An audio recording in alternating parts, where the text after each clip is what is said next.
To extend this blockchain with a cryptocurrency, we'll need to add a few elements to the app. Primarily, we'll need wallet objects that have a set of private and public keys for the individual wallet. We'll also need transaction objects to represent exchanges of currency. So let's start with the wallet object by creating a wallet directory at the root of the project.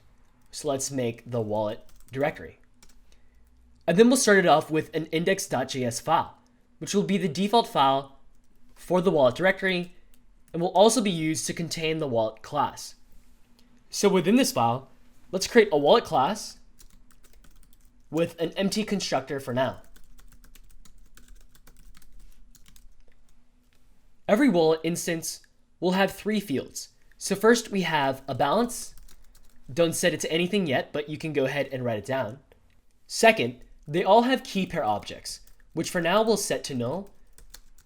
So have an attribute called key pair that is camel cased. Third, and finally, it has a public key field. And the public key also serves as the public address for the wallet. And let's also set that to null for now. So again, this should be camel cased. And right now, the balance of each individual wallet hasn't been set to anything. However, let's give each wallet an initial balance. This initial balance will give everyone some currency to just get the economy going. In real cryptocurrencies, wallets don't start with an initial balance for free. However, on this small scale, it'll be helpful for everyone to have a little balance, so that way later on they can create transactions already from the get-go. This initial balance will be a global variable to the project, so as such, we'll soon create it in the configuration file. So let's assume it already exists and import that initial balance. Notice that this is in all caps and connected by an underscore, the screen case syntax. And then we're going to grab that from requiring our configuration file. So notice the destructuring syntax to grab a variable that isn't necessarily default, but is exported in the object exported in this configuration file.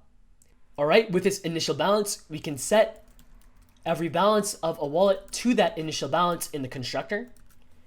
And now we're depending on an initial balance to be present in the configuration file. So let's declare that constant right at the top. We'll call it initial balance.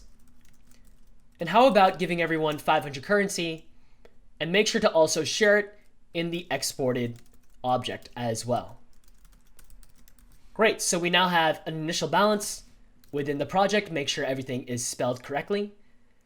And now let's return to the wallet and add a toString method for the wallet class, which will give a string representation of what a certain wallet instance will look like. So let's add a toString method. Immediately, we're going to return a template string. So use a template string that is the key next to the one key. Notice the diagonal backticks. Let's call it a wallet and then a dash.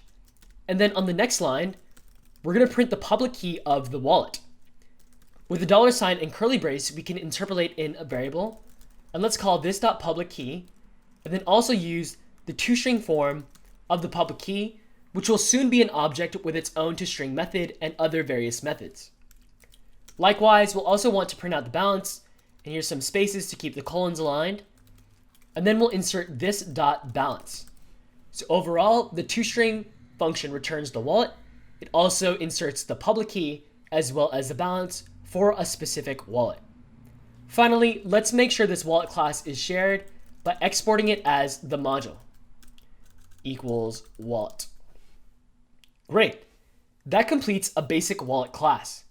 As of now, every wallet starts with an initial balance of 500, which we declared in the configuration file. It also has a key pair and a public key object. Currently, these are set to null. So let's handle generating the actual values for these fields next.